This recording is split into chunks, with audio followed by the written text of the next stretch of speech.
So here we are back again, and this week we're going to look at doing the oil change on the Pinzgauer. So the oil sump is behind the front wheel, so front passenger side wheel here, and our sump is just behind this panel in here. So it's fairly well protected. It's kind of a mess rust wise, so we're going to have a look at cleaning it up just a little bit while we're doing things. But we're going to drain that oil, and we're going to do our oil filter, which is on the driver's side, and we'll get to that now. So an important part about doing an oil change is having a pretty clean oil capture tub. The importance of this is that we're going to check the oil that's in here to check that there's no big metal particles or anything in there, which will give us an idea of condition of the engine and things like that. So we want to have it reasonably clean to start with. We're not talking that we could eat our lunch off it, but at the same time we want to have it reasonably clean. So we've given this one a pretty good scrub. It had some old oil sitting on it for quite a while, but we're nice and clean just now. We're going to place this on the ground underneath so that we can capture our oil as it drains out, and we'll just find out what size the required spanner is.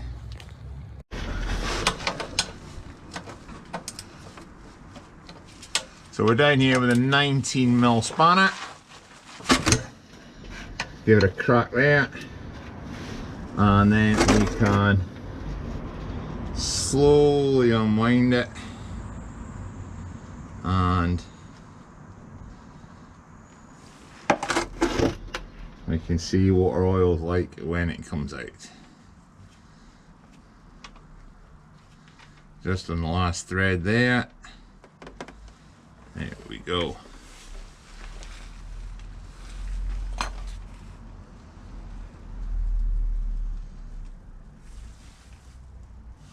So we've not got a magnetic tip on this bolt. Quite a lot of drain plugs have a magnetic tip, so that it'll pick up any swarf or anything out the engine. We'll just set that somewhere safe. And what we can do while that's draining is we go for a cup of coffee.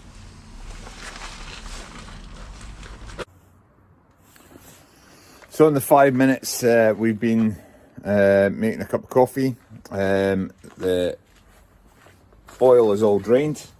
Down here we've got our drain full.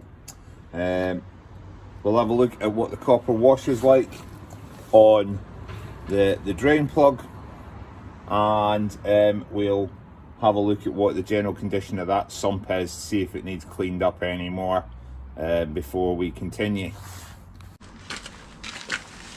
So I'm just going to take this drain plug and give it a good clean.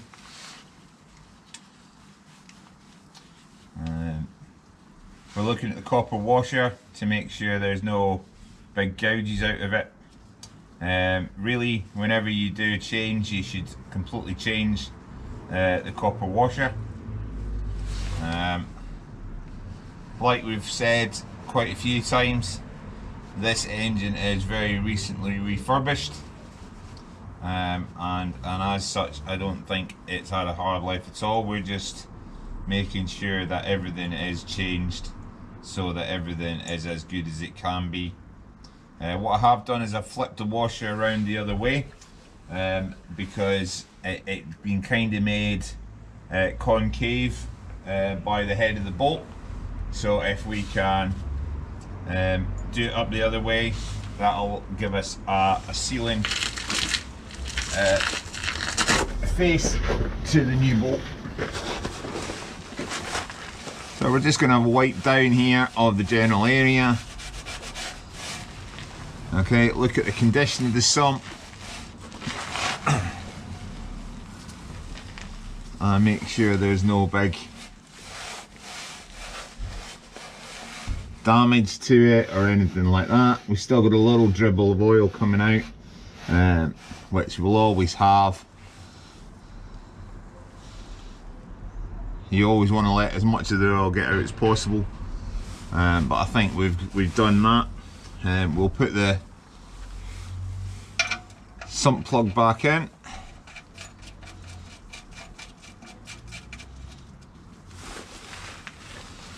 So at the minute we're just doing a service just to get ourselves up and running. Our plan is that we want to do a couple of shows in the summer, and then probably next winter, even though I've only done maybe a couple of 1,000 miles maybe, the plan is that next winter we would do a full swap of everything all again. So we've done that up nice and tight, and we're not trying to bend spanners swinging on them. We're just trying to knit them up. Quite easily we could damage that sump if we did too much. It is quite an exposed sump, I think. It is above the main chassis tube, so it's a bit protected, but you're going to get elements off the wheels all the time. So now we've got that done, we'll change the oil filter and we'll get her filled up again, and see how much oil she takes. We're going to move the drain bowl, and we're going to put it over the diagonally opposite corner of the engine, so it'll be underneath the oil filter, so that when we take that oil filter off, it'll catch any of the oil from it. And if we drop the oil filter, then the worst thing that's going to be happening is that that's going to land in the bucket of oil, and that's not too big of a problem. Then we'll clean up that oil filter housing and get that oil filter swapped over. So we could just see our oil filter here. Like I said in one of the earlier videos, the head's fairly rusted up.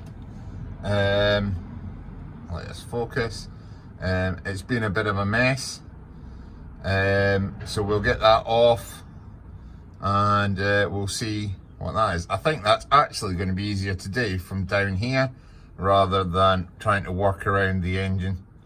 Hopefully we're not going to get any diesel dripping on us from our diesel change, so I'll just give things a wipe so that we're not going to get that. So our diesel filter that we changed the other day, that's up in there. So let's have a look and see if we can get this filter undone. I would think I'm going to need a filter strap round it to get that even started moving, so we'll go and get one of those. We can use one of these chains.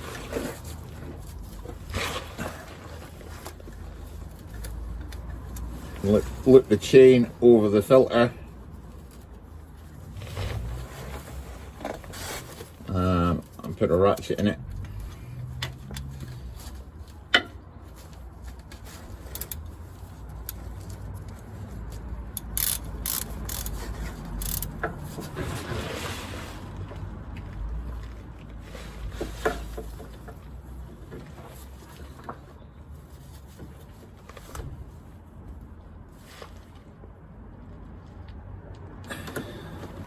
She's starting to come undone, I think.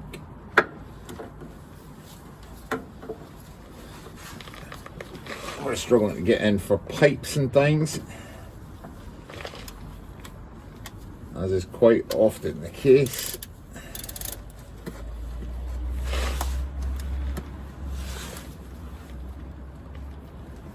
Yeah, right, so we're starting to spin off there. That's going to be hand tight now. Get our chain out of the way and start undoing that there. We'll start to get a bit of oil coming out soon. Yeah, so we're starting to get a drip there, and we just managed to get our pot in the right place.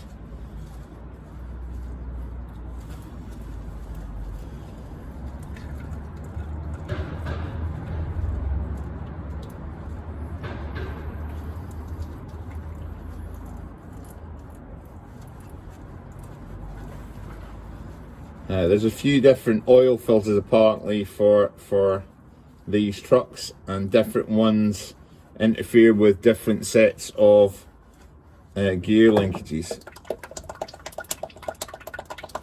So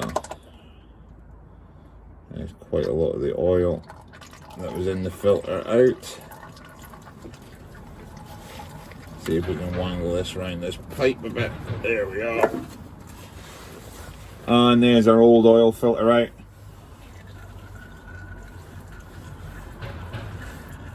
We'll put that somewhere it's not going to fall over. And we'll have a clean up of the filter housing.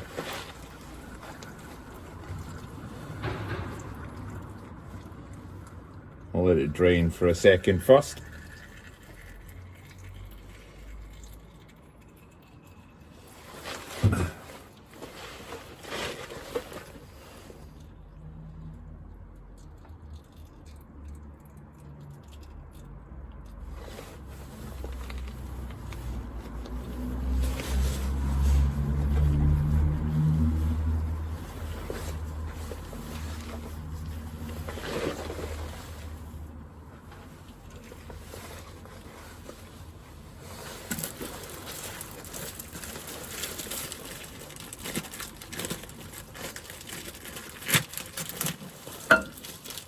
Definitely going to try and get some oil into our new oil filter. I think with the amount that came out of there, we want to be having at least some in there to keep our oil pressure up while we fill her up.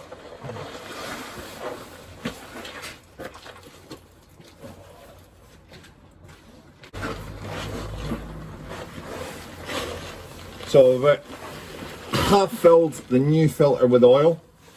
I didn't think it would hold any more than that by the time we've tipped it on its side. And also what we've done is we've smeared a bit of fresh oil around the seal. Alright.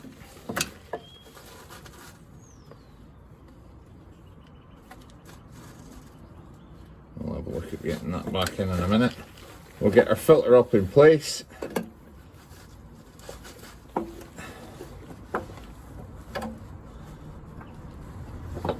We'll start getting her screwed on.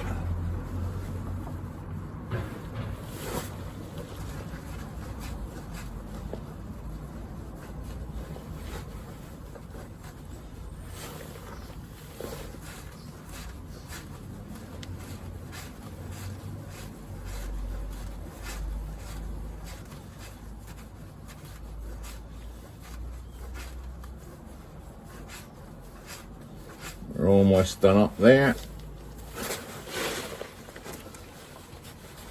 Just going to give her a bit of a wipe so we can get a better grip.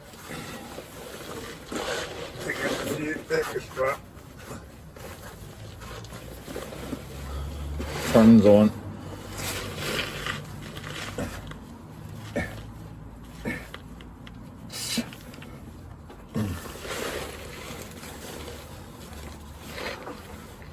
Alright, give everything a mop up so that we know if there are any oil that comes out in the future that it's fresh oil, not residual stuff from our oil change. And that's important for checking for leaks and stuff. I think we're on securely there.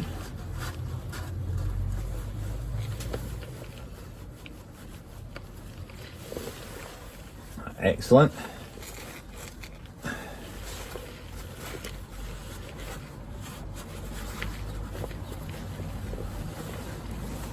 What I would normally do is have a bit of brake cleaner and clean all this area off for oil to make sure that everything was ship-shape. Okay, so we've done our oil filter change, which is down in that area down there. Okay, we've got our dipstick over here, this red one here, and our oil filler is just there. Okay, so what we're going to do is we're just going to check our oil dip.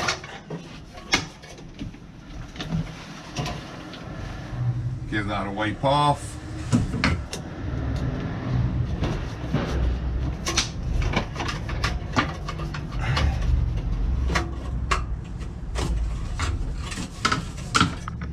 And it down, yeah, there's nothing there, alright. So we drained the right tank, which is good. Right, we'll leave that hanging there.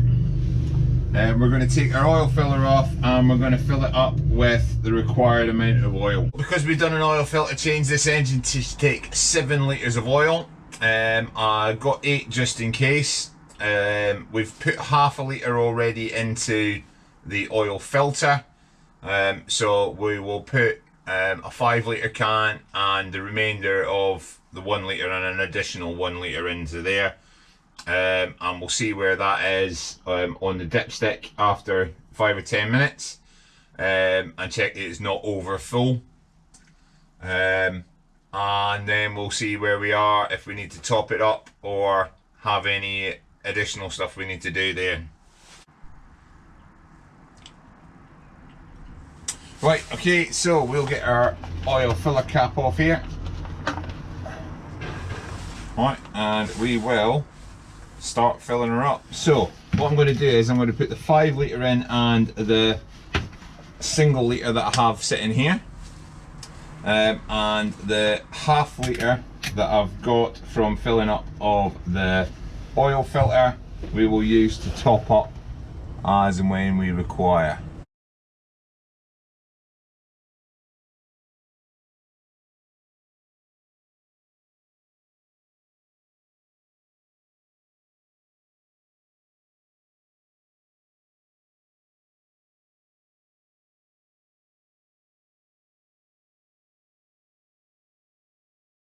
So that's a whole 5 litres in. Got a little spill there, nothing drastic. Give that just a general wipe round. We're going to have a big clean up in here in the end of things anyway.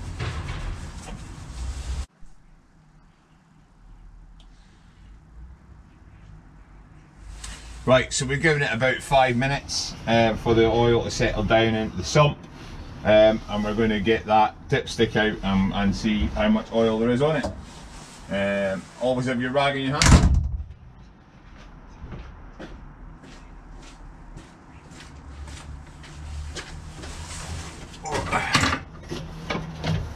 So let's pull the dipstick out, give it a nice wipe, make sure it's clean. We want it to be on this mark up here.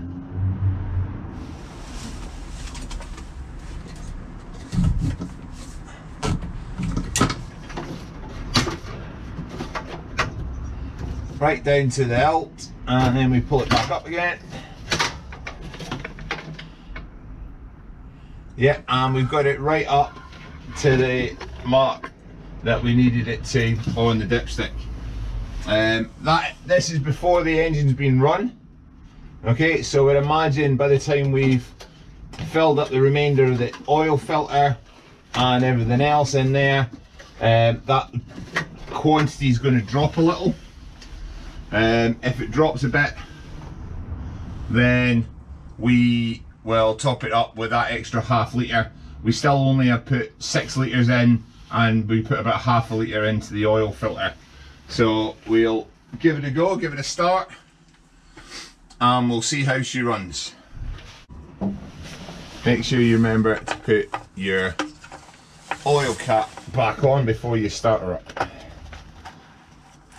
There we go. So we've got power on.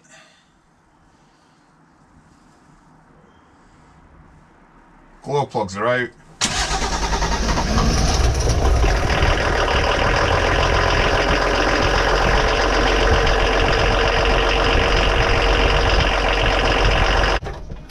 Okay, so we've got her pumped up there, and we'd run her for a little bit of while to get warmed up.